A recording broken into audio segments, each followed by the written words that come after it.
बाहुबली अतीक अहमद के करीबी की संपत्ति को प्रशासन ने किया ध्वस्त। प्रतिपक्ष ने कहा ध्वस्तीकरण अवैध, नहीं दिया कोई नोटिस।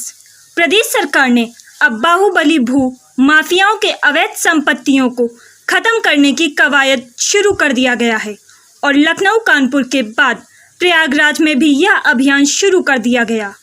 आज इस अभियान के चलते आज प्रयागराज में भी बाहुबली भू माफिया अतीक अहमद के करीबी का बरसों पुरानी संपत्ति मद्रास होटल को जमींदोज कर दिया गया।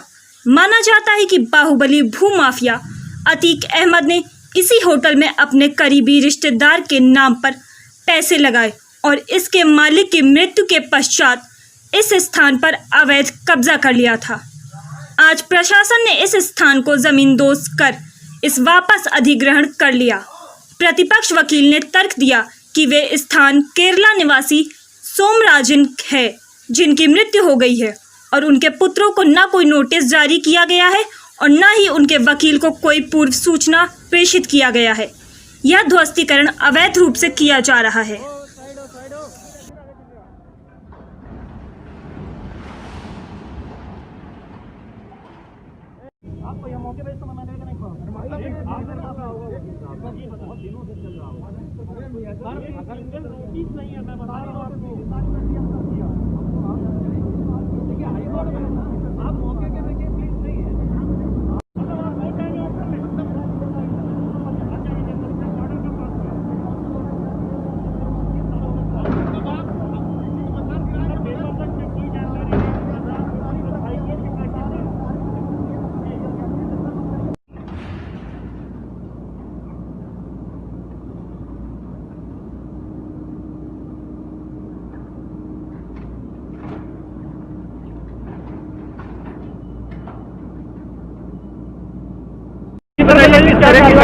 किसकी संपत्ति है, क्या है ये? राज्य सरकार की नजूल की संपत्ति है। इस पर अवैध निर्माण किया गया था। हम लोग अवैध निर्माण को ध्वस्त कराएंगे और संपत्ति का कब्जा वापस प्राप्त कर लेंगे। फिर ये किसी पब्लिक पर्पज के लिए ये जमीन उपयोग होगी, सार्वजनिक पर्पज के लिए। अभी तक किसका कब्जा था इसमें?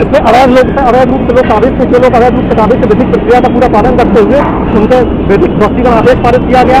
जमीन को ध्वस्त कराएंगे और तो कब्जा हम लोग पुनः प्राप्त कर लेंगे। अवैध कब्जेदारों को बेदखल करेंगे। कौन है अवैध कब्जेदार? ये स्पेसिफिक नाम इस समय डिटेल मेरे पास नहीं, लेकिन जो लोग हैं जिनका कोई विधिक अधिकार नहीं था। ये जमीन के स्वामी भी नहीं है, निर्माण भी अवैध है। कितनी बिल्डिंगें तो आपने चिन्हित किया है तोड़ने के लिए? अभी फिलहाल यहाँ से शुरुआत हो रही है। आगे सारी डिटेल इस समय नहीं दे सकता हूँ। आगे जो कुछ होगा आप लोग को दिखेगा। ये करीब कितने इसकी अनुमानित लागत होगी जिस बिल्डिंग ध्वस्त किया जा रहा है? कितना कंस्ट्रक्शन लागत देखिए आपको सामने दिख रहा है। एक मेरे ख्याल से एक लगभग 2.5 मंजिल है और एक 2 मंजिल है। करीब क्या यहाँ पर संचालित हो रहा है? तब तक यहाँ पे अवैध रूप से कार्यालय और दुकानें संचालित हो रही हैं। इसको यहाँ ध्वस्त किया गया है। एरिया कितना है सर करीब? मैंने एग्जैक्ट मेजर नहीं किया। फाइल में पूरा एरिया मेजरमेंट है। मैं अंदाजन बता रहा हूँ लगभग 200-250 वर्ग गज होगा। लगभग करीब यहाँ पर सिविल लाइन के हिसाब से इसकी कीमत कितनी होगी सर? सिविल लाइन के हिसाब से इसकी कीमत बाजारू मूल्य करोड़ों में होगी। करोड़ों में होगी इसकी बाजारू मूल्य। करोड़ों में होगी। और आगे भी कार्रवाई की जाएगी? आगे भी कार्रवाइयाँ जारी रहेंगी। सर परिचय दे दें अपने सर। सत शुक्ला, मैं जोनल अधिकारी हूँ प्रयागराज विकास प्राधिकरण में। क्या नाम सर? सत शुक्ला। जो कहा जा रहा है कि ये नजूल की भूमि पर अवैध रूप से बनी थी, इसके बारे में आपका क्या कहना है? लीगल ओनर सोमराजन जो केरला के रहने वाले हैं, वो केरलाइट हैं, वो वर्तमान में एक्सपायर कर चुके हैं। उनके 2 बेटे हैं। उनको कोई नोटिस नहीं, कोई इन्फॉर्मेशन नहीं है। ये बोनाफाइड जमीन है, सारे पेपर है, इसका नक्शा तक पास है। अगर थोड़ा बहुत इंक्रोचमेंट बाद में किसी ने, अगर रेंटर ने, किराएदार ने किया होगा, उसकी जिम्मेदारी हमारी नहीं। मगर पूरी बिल्डिंग आप डेमोलिश करेंगे तो कुछ तो इन्फॉर्मेशन देंगे आप। मैं उनका लॉयर हूँ। हम मौके पर अभी मजिस्ट्रेट से मैंने पूछा कि आप तो डेमोलिशन ऑर्डर तो होगा, तो उन्होंने कहा कि सारी प्रक्रिया हमने पूरी कर ली है। सारी प्रक्रिया बताएं तो मुझको ब्रीफ तो करिए। अब अगर मेरी बिल्डिंग डेमोलिश हो जाएगी, उसके बाद मैं जब पाऊंगा सारी चीज़ों को, तो मैं तो फिर डेमोलिशन अलग लड़ूँ, फिर क्लेम अलग जाऊँ, ईंटे का दाम अलग लूँ, सीमेंट का अलग लूँ। ये पॉसिबल है? मौके पर अगर सही चीज़ हो जाए, या तो ये रुक जाए या तो गिर जाए, कोई दिक्कत नहीं। गिराना हो गिरा, जबरदस्ती नहीं चलेगी ना हर जगह। करीब कितने एरिया में? अब उन्होंने कहा कि इमरान की अतीक के साड़ू की जमीन है। आप बता दीजिए अतीक के साड़ू की जमीन है, वो भी अगर अवैध नहीं होगी तो आप गिरा देंगे? अतीक का साड़ू होना पाप है? आप बताइए, अतीक का साड़ू होना पाप है? गिरा दीजिए। क्या अतीक का हर रिश्तेदार बदमाश है? अतीक का हर आदमी क्रिमिनल है? आप मुझे सिर्फ इतना बताएं कि अतीक से जुड़ा हर आदमी क्रिमिनल है, तो शहर का कौन आदमी जो अतीक के साथ बैठा नहीं, खाया नहीं, पिया नहीं, किसकी शादी में नहीं गया, किसकी विवाह में नहीं गया, तो सारे लोग अरेस्ट होंगे। फिर पूरा शहर जेल में जाएगा। आप बताइए, अतीक तो पूरे इलाहाबाद शहर के हर शादी, हर मीटिंग में जाते हैं, तो क्या हर व्यक्ति, फिर हर परिवार जेल में जाएगा अतीक के साथ जो जुड़ा होगा?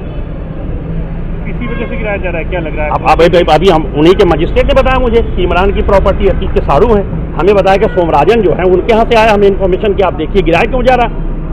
सोमराजन जी की आप वकील हैं? जी हाँ, सोमराजन के वकील है, केरलाइट हैं, एक्सपायर कर चुके, उनके बच्चे जुड़े हुए। पर क्या आपका नाम है? एस उस्मानी, अबू सुफियान उस्मानी, एडवोकेट हाई कोर्ट इलाहाबाद। ठीक।